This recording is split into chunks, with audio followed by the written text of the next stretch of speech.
Hello everyone, आप सभी का स्वागत है आपके अपने चैनल स्टडी विद फ्रेंड्स में। दोस्तों, हम सीजी टेट या सी टेट में होने वाले शिक्षा शास्त्र विषय का एमसीक्यू देख रहे थे। यह एमसीक्यू है ना, आपके विभिन्न मनोवैज्ञानिक के थॉट्स पर या सिद्धांत पर अभी चल रहा था। इस कड़ी में आज हमारा लास्ट वीडियो है। इसके बाद हम नया टॉपिक देखेंगे जो शिक्षा शास्त्र से ही संबंधित हो। चलिए, आज का हमारा पहला क्वेश्चन है, निम्नलिखित में से कौन सा वाइगोत्स्की के द्वारा प्रस्तावित विकास तथा अधिगम के बीच संबंध का सर्वश्रेष्ठ रूप में सार प्रस्तुत करता है।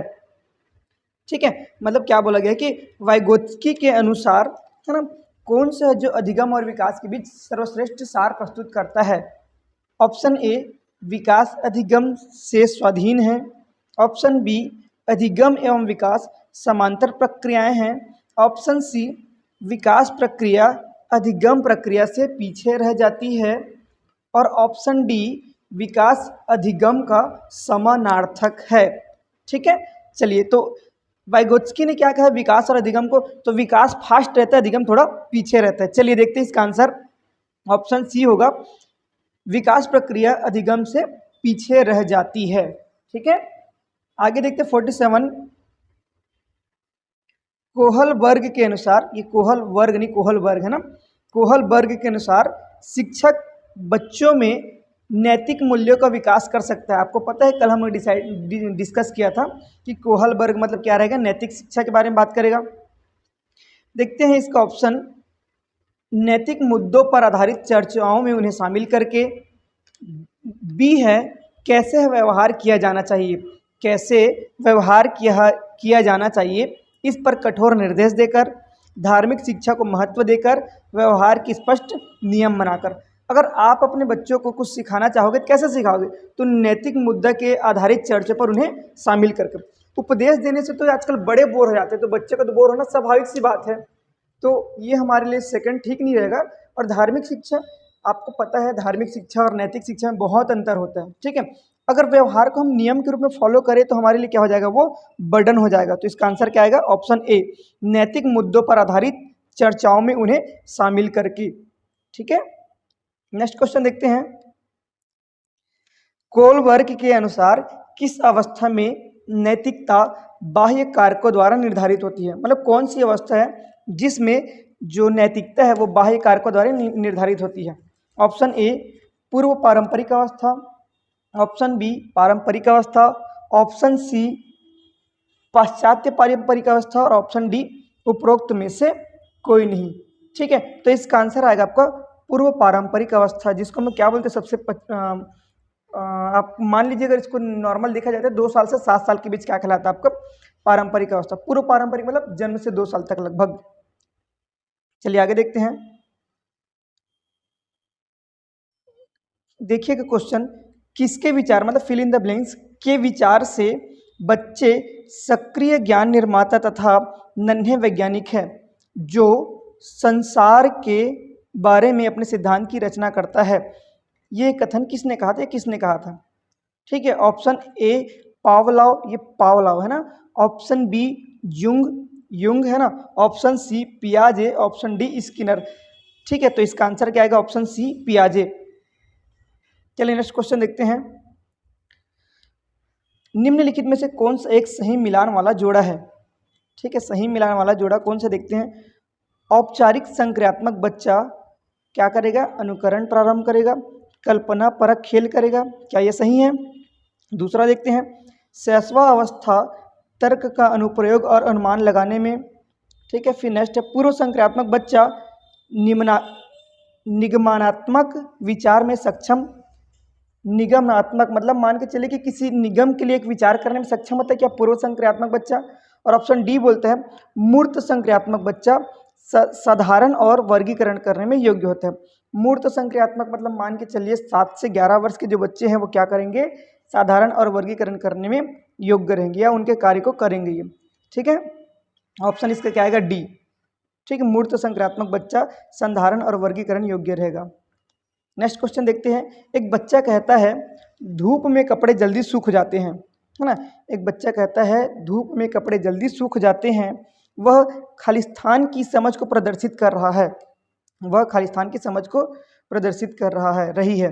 ठीक, ऑप्शन ए अहम केंद्रित चिंतन, ऑप्शन बी कार्यकरण चिंतन, ऑप्शन सी विपर्याय चिंतन और ऑप्शन डी प्रतीक चिंतन, प्रतीक विचार। देखिए ये चारों के मतलब आपको हमारे यूट्यूब चैनल में मैम पढ़ा रही, इसको देखिएगा, है ना। मैम एकदम शॉर्ट तरीके में फ्लो चार्ट में बता रही है आपको, ताकि बाद में दिक्कत ना हो। इसका आंसर क्या आएगा?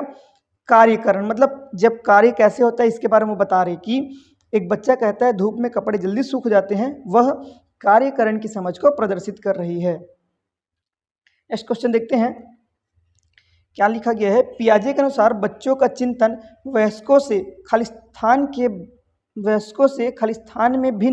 खालिस्तान से भिन्न के बजाय होता है। मतलब बच्चों और वयस्कों के चिंतन में क्या अंतर होता है, या क्या किस हिसाब से लोग अंतर करते हैं, मतलब किस हिसाब से अंतर है दोनों में।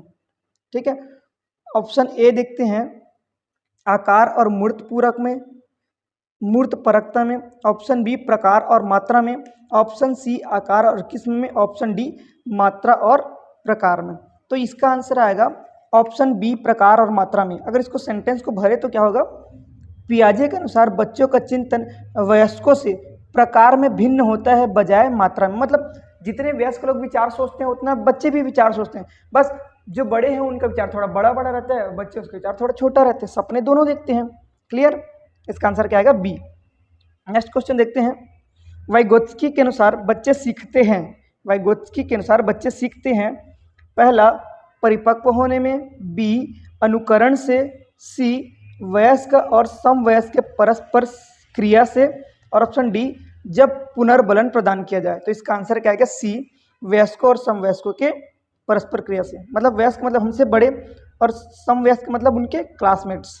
ठीक है, नेक्स्ट क्वेश्चन है कोहलबर्ग ने प्रस्तुत किए हैं शारीरिक विकास के चरण, संवेगात्मक विकास के चरण, नैतिक विकास के चरण, संज्ञानात्मक विकास के चरण। आपको सबको पता है कोहलबर्ग मतलब नैतिक विकास के चरण, ऑप्शन सी।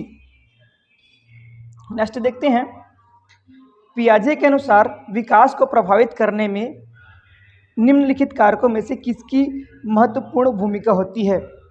ठीक, ऑप्शन ए पुनर्बलन, ऑप्शन बी भाषा, ऑप्शन सी भौतिक विश्व के साथ अनुभव, ऑप्शन डी अनुकरण। ठीक है, तो ये क्या आएगा कि विकास को कौन प्रभावित करेगा? भौतिक विश्व के साथ अनुभव। मतलब मान के चले कि जो समाज है, समाज में जो बच्चा सीखेगा वो भौतिक विश्व है, उसके साथ अनुभव को। ठीक है, इसका आंसर आएगा ऑप्शन सी। नेक्स्ट क्वेश्चन देखते हैं पूर्व संक्रियात्मक काल में आने वाले संज्ञानात्मक योग्यता है।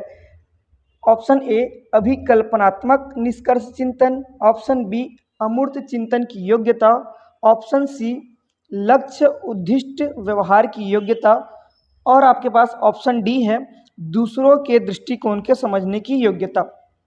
किस स्तर की बात कर रहे हैं? पूर्व संक्रियात्मक काल। ठीक है, मतलब मान के चलिए कि आपको कौन सा काल हो गया? 2 से लेकर 7 साल तक। तो इसमें क्या आएगा? लक्ष्य उद्दिष्ट व्यवहार की योग्यता। ठीक है, इसका आंसर क्या आ जाएगा आपका ऑप्शन सी। नेक्स्ट क्वेश्चन है वाइगोत्स्की की संस्तुति के अनुसार बच्चों की व्यक्तिगत वाक की संकल्पना, ठीक है, बच्चों की जो संकल्पना है वो क्या प्रदर्शित करती है? ऑप्शन ए देखते हैं प्रदर्शित करती है कि बच्चे बुद्धू होते हैं, इसलिए उन्हें, है ना, बच्चे बुद्धू होते हैं इसलिए उन्हें क्या होना चाहिए? प्रौढ़ के निर्देशन की आवश्यकता होती है। ऑप्शन बी बोलता है कि स्पष्ट करती है कि बच्चे अहम केंद्रित होते हैं। सी बोलता है प्रदर्शित करती है कि बच्चे अपने आप से प्यार करते हैं। ऑप्शन डी स्पष्ट करती है कि बच्चे अपने ही कार्यों का निर्देशन के लिए भाषा का प्रयोग करती है। तो वाइगोत्स्की के अनुसार यहाँ पे क्या आएगा? ऑप्शन बी आपका सही आएगा, बच्चे अहम केंद्रित होते हैं इसलिए वाक में या वाक संकल्पना के लिए क्या रहते हैं? वो वाक संकल्पना प्रस्तुत करते हैं। अगला क्वेश्चन है वाइगोत्स्की के अनुसार सीखने को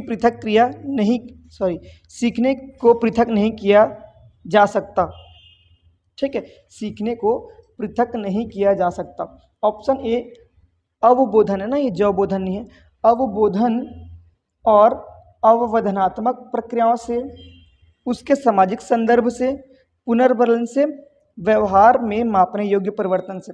तो याद रखिएगा वाइगोत्स्की के सीखने को पृथक नहीं करेंगे, किससे? उसके सामाजिक संदर्भ से। ठीक है, सामाजिक संदर्भ और सीखने की प्रक्रिया एक ही होती है। आप ना चाहते हुए भी समाज में जाकर कुछ ना कुछ सीख के ही वापस आओगे, चाहे अच्छी बात हो चाहे बुरी बात हो। ठीक है, चलिए नेक्स्ट क्वेश्चन देखते हैं 59। पियाजे तथा वाइगोत्स्की के अनुसार एक रचनात्मक कक्ष में क्या होता है, देखते हैं। ऑप्शन ए कहता है शिक्षक द्वारा पुनर्बलन किया जाता है, शिक्षार्थियों द्वारा स्वयं सृजित किया जाता है जो एक सक्रिय भूमिका निभाते हैं, शिक्षकों द्वारा लिखवाया जाता है तथा शिक्षार्थी निष्क्रिय प्राप्तकर्ता होते हैं। ऑप्शन डी बोलता है कि उद्दीपक तथा अनुक्रिया के जोड़ से होता है। तो देखिए जो पियाजे और वाइगोत्स्की है, इनके अनुसार है ना, रचनात्मक कक्षा में शिक्षार्थी द्वारा स्वयं सृजित होता है, मतलब बच्चे के द्वारा खुद सृजित होता है। कैसे? बच्चों को जो जरूरत होगा या जो आवश्यकता होगी, जो उनकी रुचि होगी, उसके अकॉर्डिंग क्या किया जाएगा, कार्य ये कक्षा में कार्य कराया जाएगा। ठीक है, नेक्स्ट क्वेश्चन देखते हैं। निम्नलिखित में से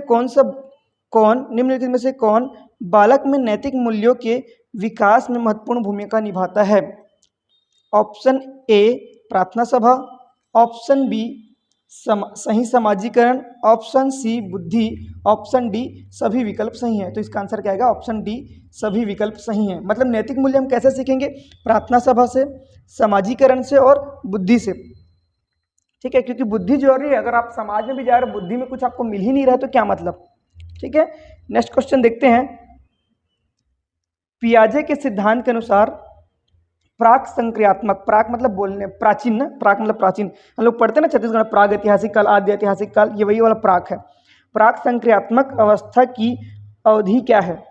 ठीक है, ये तो आपको पता होना चाहिए, है ना। क्यों पता होना चाहिए? क्योंकि इसको मैं बार बार बताया हूँ। प्राक ये जो चारों जो दिए ना हम लोग का ईयर, वो ऑप्शन को आपको बार बार बताया हूँ। ठीक है, चलिए प्राक संक्रियात्मक, उससे पहले क्या होता है इसको आप कमेंट करके बताइएगा। ठीक है, वैसे आप लोग आंसर देख लेना, यहाँ पे प्राक संक्रियात्मक 2 से 7 होगा। चलिए नेक्स्ट देखते हैं। निम्नलिखित में से कौन सी पूर्व संक्रियात्मक विचार की एक सीमा नहीं है? निम्नलिखित में से कौन सी पूर्व संक्रियात्मक विचार की एक सीमा नहीं है? ऑप्शन ए है ध्यान केंद्रित करने की प्रवृत्ति, ऑप्शन बी प्रतीकात्मक विचार का विकास, ऑप्शन सी अहम मान्यता और ऑप्शन डी अनुत्क्रमणिकता। ठीक है, तो इसका आंसर क्या आएगा? प्रतीकात्मक विचार का विकास। मतलब प्रतीकात्मक विचार का विकास क्या होता है? आपकी पूर्व संक्रियात्मक की एक सीमा नहीं है। नेक्स्ट देखते हैं। कोहलबर्ग के सिद्धांत के योगदान के रूप में निम्नलिखित में से किसे माना जा सकता है? मतलब कोहलबर्ग के सिद्धांत को कौन प्रूफ करता है यहाँ पे? अब जब तक क्वेश्चन को नहीं समझेंगे ना, तब तक आपका आंसर नहीं बनेगा, क्योंकि सभी सिद्धांत आपको सेम लगेंगे। चलिए ऑप्शन ए देखते हैं। उनके सिद्धांत ने संज्ञानात्मक परिपक्वता और नैतिक परिपक्वता के बीच एक सहयोग का समर्थन किया है। ऑप्शन बी इस सिद्धांत में विस्तृत परीक्षण प्रक्रियाएं हैं। ऑप्शन सी यह नैतिक तर्क और कार्यवाही के बीच एक स्पष्ट संबंध स्थापित करता है। ऑप्शन डी उनका विश्वास है कि बच्चे नैतिक दार्शनिक हैं। इसका आंसर क्या आ जाएगा? कोहलबर्ग बोलते हैं कि नैतिकता सब में है, लेकिन कैसे रहेगा? संज्ञानात्मक परिपक्वता और नैतिक परिपक्वता के बीच एक सहयोग होता है। ठीक है, ऑप्शन ए। चलिए नेक्स्ट क्वेश्चन देखते हैं। निकटवर्ती विकास का क्षेत्र संदर्भित करता है उस चरण को जब अधिकतम विकास संभव हो। बी बोलते हैं उस विकासात्मक चरण को जब बच्चा सीखने की पूरी जिम्मेदारी लेता है। ऑप्शन सी एक संदर्भ की जिसमें बच्चे सहयोग के सही स्तर के साथ कोई कार्य लगभग स्वयं कर सकते हैं। ऑप्शन डी उस सीखने के बिंदु को जब सहयोग वापस लिया जा सकता है। इसका आंसर क्या आएगा? ऑप्शन सी एक संदर्भ की जिसमें बच्चे सहयोग के सही स्तर के साथ साथ कोई कार्य लगभग स्वयं कर सकते हैं। ठीक है, नेक्स्ट क्वेश्चन है। बच्चे प्राप्त की गई सूचना की व्याख्या करने के लिए अपने अनुभव के आधार पर सोचते हैं तो उसे कहा जाता है। ठीक है, सबसे पहले अमूर्त सोच, मूर्त सोच, प्रतिक्रियावादी सोच और सृजनात्मक सोच। इसका आंसर क्या आएगा? आपका आ जाएगा आंसर बी, है ना, प्राप्त की गई वो सूचना उसके आधार पर व्याख्या करते हैं, तो ये आपका क्या आ जाएगा, मूर्त सोच कहलाता है, जिसे हम लोग ठोस सोच भी कह सकते हैं। नेक्स्ट क्वेश्चन देखते हैं, किसी वस्तु के स्थायित्व के आधार पर किसी वस्तु के स्थायित्व की अवधारणा पियाजे के विकास के चरण में प्राप्त हो जाती है। मतलब पियाजे के किस चरण में विकास की अवधारणा प्राप्त हो जाती है? ऑप्शन ए मूर्त परिचालन, ऑप्शन बी औपचारिक परिचालन, ऑप्शन सी संवेदी गामक, ऑप्शन डी पूर्व परिचालन। इसका आंसर क्या आ जाएगा? ऑप्शन सी, है ना, संवेदी गामक। मैं आपको बताया भी पेशी या संवेदी गामक करके, खासकर मैम की क्लास में भी ये टॉपिक या इसके बारे में समझाए गए हैं। नेक्स्ट क्वेश्चन देखते हैं, निम्नलिखित में से कौन सा कथन पियाजे के सिद्धांत के अनुसार नहीं कहा जा सकता? ऑप्शन ए विकास गुणात्मक चरणों में होता है, ऑप्शन बी बच्चे अपनी दुनिया के बारे में ज्ञान का निर्माण और उपयोग करते हैं, ऑप्शन सी निरंतर अभ्यास से अधिगम होता है, ऑप्शन डी बच्चे अपने पर्यावरण पर क्रिया करते हैं, बच्चे अपने पर्यावरण पर क्रिया करते हैं, होगा ना, किया करते नहीं है, क्रिया करते हैं। चलिए इसका आंसर देखते हैं। इसका आंसर आ जाएगा आपका सी, निरंतर अभ्यास से अधिगम होता है। मतलब ये कि जब तक आप क्रिया करेंगे तब तक सीखते जाएंगे, ये कहा गया है किसमें, मतलब ये सिद्धांत है जो पियाजे ने नहीं कहा है। नेक्स्ट क्वेश्चन है, पियाजे के अनुसार निम्नलिखित में से कौन सी विशेषता बालकों के औपचारिक क्रियात्मक अवस्था से संबंधित नहीं है? ऑप्शन ए परिकल्पनात्मक निगमात्मक तर्कना, ठीक है, ऑप्शन बी है आदर्शवादी तर्कना, ऑप्शन सी स्थानिक तर्कना, ऑप्शन डी अमृत तर्कना। यहाँ पे आंसर खुद प्रिंट हो गया, स्थानिक तर्कना आएगा, ठीक है आंसर। नेक्स्ट क्वेश्चन देखते हैं, वाइगोत्स्की के अनुसार कार्य करने की वह सीमा जो बालक अकेले के लिए बहुत कठिन हो परंतु प्रौढ़ और अधिक कुशल साथी के साथ की सहायता से करना संभव कहलाती है।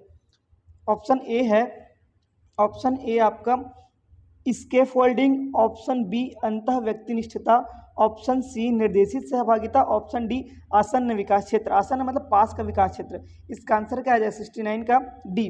वाइगोत्स्की के अनुसार बालक अकेले नहीं करेगा लेकिन किसी प्रौढ़ या अधिक कुशल साथी मतलब अपने सहयोगी के साथ अच्छे तरीके से करेगा, ठीक है, इसको क्या बोलते हैं, आसन्न विकास क्षेत्र बोलते हैं। नेक्स्ट क्वेश्चन है, कोहलबर्ग के सिद्धांत में किस स्तर पर नैतिक विकास बाह्य मानकों पर आधारित नहीं होकर आंतरिकरण पर आधारित होता है?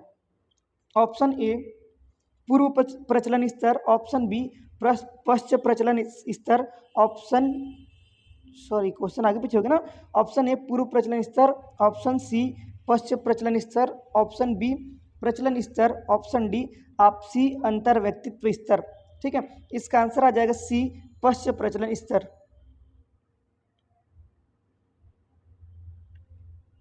ठीक है। ये गलत है ना, यहाँ पे नहीं आएगा, ऑप्शन सी आएगा इसका पश्च प्रचलन स्तर करके। चलिए नेक्स्ट क्वेश्चन देखते हैं, जीन पियाजे के अनुसार बच्चे ज्ञान को सक्रिय रूप से संचारित करते हैं जैसे जैसे वे दुनिया में व्यवहार कौशल का प्रयोग करते हैं तथा अन्वेषण करते हैं, ठीक है। दूसरा बोलता है प्रेक्षणात्मक अधिगम की प्रक्रिया का अनुसरण करते हुए दूसरों को अवलोकन कर सीखते हैं। फिर तीसरा लाइन बोलता है ना, स्वयं को उद्दीपन, है ना, स्वयं को उद्दीपन, है ना, एक मिनट ना, स्वयं को उद्दीपन, ये को उद्दीपन मतलब जो कोरिलेटिव रहता है उसे को उद्दीपन अनुक्रिया संबंधों के सावधानीपूर्ण नियंत्रण के द्वारा एक विशेष तरीके से व्यवहार करने के लिए अनुबंधित किया जा सकता है। और ऑप्शन डी बोलता है को पुरस्कार एवं दंड के सिद्धांत का प्रयोग करते हुए विशिष्ट तरीके से व्यवहार करना एवं सीखना सिखाया जाता है।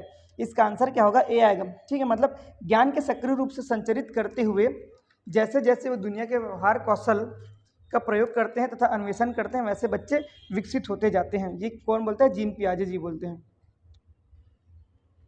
नेक्स्ट क्वेश्चन है आपका, मौखिक संवाद जो बच्चे अपने आप से करते हैं उन्हें वाइगोत्स्की क्या कहते हैं? ऑप्शन ए बोलता है, ऑप्शन ए है आपका अहम केंद्रित, ऑप्शन बी व्यक्तिगत वार्ता, ऑप्शन सी भातृवार्ता, ऑप्शन डी समस्यात्मक वार्ता। तो इसका आंसर आ जाएगा आपका ऑप्शन बी व्यक्तिगत वार्ता। पूरे 80 क्वेश्चन है ना आपके पास, नेक्स्ट क्वेश्चन है जीन पियाजे का सिद्धांत का प्रमुख प्रस्ताव है कि, ठीक है। ऑप्शन ए, बच्चों की सोच वयस्कों से भिन्न होती है। ऑप्शन बी, बच्चों की सोच वयस्कों से बेहतर होती है। ऑप्शन सी, बच्चों की सोच मात्रात्मक रूप से वयस्क से भिन्न होती है। ऑप्शन डी, बच्चों की सोच गुणात्मक रूप से वयस्कों से भिन्न होती है। इसका आंसर आएगा ऑप्शन डी, बच्चों की सोच गुणात्मक रूप से, ना मात्रात्मक रूप में नहीं, गुणात्मक रूप से भिन्न होती है। मात्रा में तो हम लोग भी जितना सोचते हैं तो बच्चे भी सोचते हैं। चलिए नेक्स्ट देखते हैं। वाइगोत्स्की के अनुसार अधिगम, अधिगम मतलब क्या था? सीखना। एक सामाजिक गतिविधि है, एक व्यक्तिगत गतिविधि है, एक निष्क्रिय गतिविधि है और एक अनुबंधित गतिविधि है। तो क्या होगा? वाइगोत्स्की के अनुसार सामाजिक गतिविधि है। व्यक्तिगत अकेला कोई कुछ नहीं सीख सकता जब तक बाहरी दुनिया का नॉलेज ना हो। अगर निष्क्रिय मतलब एकदम हताश मन से कुछ सीखोगे तो कुछ सीख पाओगे क्या? नहीं। और अनुबंधित मतलब एक लिमिट में, अनलिमिटेड होता है सीखना, ठीक है। आदमी बूढ़ा होते तक सीखता है। नेक्स्ट क्वेश्चन देखते हैं। निम्नलिखित वर्णन को पढ़िए तथा कोहल वर्ग के नैतिक तर्क की अवस्था का पहचान कीजिए, ठीक है। वर्णन अंतःकरण के स्वचयनित नैतिक सिद्धांतों के द्वारा सही कार्य को परिभाषित किया जाता है, जो है ना, सही कार्य को परिभाषित किया जाता है जो कानून एवं सामाजिक समझौते पर ध्यान दिए बिना संपूर्ण मानवता के लिए वैध होता है। ऑप्शन ए बोलता है यंत्रिक उद्देश्य अभिविन्यास। ऑप्शन बी, सामाजिक अनुबंध अभिविन्यास। ऑप्शन सी, सामाजिक क्रम व्यवस्थित अभिविन्यास। ऑप्शन डी, सार्वभौम नैतिक सिद्धांत अभिविन्यास। इसका आंसर क्या आ जाएगा? ऑप्शन डी, सार्वभौम नैतिक सिद्धांत अभिविन्यास, ठीक है। नेक्स्ट क्वेश्चन है, निम्नलिखित में से कौन सा मूर्त क्रियात्मक अवस्था के प्रमुख कौशलों में से एक है? ऑप्शन ए, सजीवात्मक चिंतन। ऑप्शन बी, सुरक्षित रखने की योग्यता। ऑप्शन सी, परिकल्पित निगमात्मक तर्क। ऑप्शन डी, द्वितीय प्रतिक्रियाएं। इसका क्या आएगा? आंसर क्या आएगा? ऑप्शन बी, सुरक्षित रखने की योग्यता। नेक्स्ट क्वेश्चन देखते हैं। जीन पियाजे एवं वाइगोत्स्की जैसे अधिगम को किस रूप में, है ना, पहला क्या लिखे हैं कि कौशलों का अर्जन करते हैं, दूसरा बोलते हैं प्रतिक्रियाओं का अनुबंध करते हैं, तीसरा है निष्क्रिय आवृत्ति प्रक्रिया करते हैं और चौथा है सक्रिय विनियोजन से अर्थ निर्माण की प्रक्रिया। तो जीन पियाजे और वाइगोत्स्की के अनुसार अधिगम क्या है? सक्रिय विनियोजन से अर्थ निर्माण की प्रक्रिया, ठीक है। मतलब सीखना क्या है? सक्रिय विनियोजन है, मतलब सक्रिय रूप से खर्च करना है। खर्च नहीं, विनियोजन मतलब क्या है? योजना को और सुनिश्चित करना। नेक्स्ट क्वेश्चन देखते हैं। पियाजे के अनुसार विशिष्ट मनोवैज्ञानिक संरचनाएं अनुभव से सही अर्थ के व्यवस्थित तरीके को क्या कहा जाता है? ऑप्शन ए, मानसिक उपकरण। Option B, schema. Option C, प्रतिभान। ऑप्शन डी, मानसिक, ठीक है। इसका आंसर क्या आएगा? Option B, schema. मतलब जो अनुभव और तरीका है, ये इसको क्या बोलते हैं? पियाजे जी स्कीमा बुक का नाम दिया गया है, ठीक है। नेक्स्ट क्वेश्चन है आपका, एक उचित प्रश्न या सुझाव के द्वारा बच्चों की समझ को उस बिंदु से बहुत आगे जाया जा सकता है जिस पर वह अकेले पहुंच सकती है। निम्नलिखित में से कौन सी संरचना उपरोक्त कथन को प्रकाशित करती है? ऑप्शन ए, समीपस्थ निकटस्थ विकास का क्षेत्र। ऑप्शन बी बोलते हैं कि साम्य धारण। ऑप्शन सी, संरक्षण। ऑप्शन डी, बुद्धि। इसका आंसर क्या आएगा? समीपस्थ या निकटस्थ विकास का क्षेत्र। क्योंकि क्या है कि प्रश्न सुझाव के द्वारा बच्ची को समझ को उस बिंदु से बहुत आगे ले जाएगा जिस पर वो अकेली पहुंच सकती है। अगर अकेली पहुंचेगी उससे ज़्यादा क्या करेंगे? वो किसी के साथ या समीपस्थ या निकटस्थ विकास क्षेत्र से जल्दी पहुंच जाएंगे या जल्दी समझ जाएंगे। नेक्स्ट क्वेश्चन है, वाइगोत्स्की के अनुसार आधारभूत मानसिक क्षमताओं को मुख्य रूप से किस द्वारा उच्चतर संज्ञानात्मक प्रक्रियाओं में बदला जा सकता है? ऑप्शन ए बोलता है क्या? पुरस्कार एवं दंड। ऑप्शन बी, सामाजिक पारस्परिक क्रिया। ऑप्शन सी, उद्दीपन अनुक्रिया संबंध। ऑप्शन डी, अनुकूलन एवं संगठन। इसका आंसर क्या होगा आपका? ऑप्शन बी, सामाजिक पारस्परिक क्रिया के द्वारा हमारे संज्ञानात्मक प्रक्रिया को बढ़ाया जा सकता है, ठीक है। ये आपका लास्ट क्वेश्चन था आज के लिए, ठीक है। ये मान के चलिए कि जो बाल विकास का पियाजे है, कोहलबर्ग, वाइगोत्स्की, उसका लास्ट वीडियो था एमसीक्यू का। इसके बाद हम लोग नेक्स्ट टॉपिक क्या देखेंगे? नेक्स्ट टॉपिक में हम देखेंगे बाल केंद्रित तथा प्रगतिशील शिक्षा।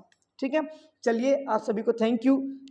आप लोग अपने दोस्तों को शेयर कीजिए, क्योंकि देखिए ये क्वेश्चन, या आप मान के चलिए कि जो टेट है, सीजी टेट है, ये कंपटीशन नहीं है, ये क्या है, पासिंग है, ये योग्यता परीक्षण है। ठीक है, आप इसको भेजिएगा और ज़्यादा से ज़्यादा वीडियो को शेयर कीजिए अपने दोस्तों को, और लाइक कीजिए। अगर वीडियो पसंद आ रही, कोई डाउट आ रहा है तो आप पर्सनल भी भेज सकते हैं, कमेंट भी कर सकते हैं। ठीक है, और अगर आप चैनल पर नए हैं तो सब्सक्राइब कीजिएगा। Thank you.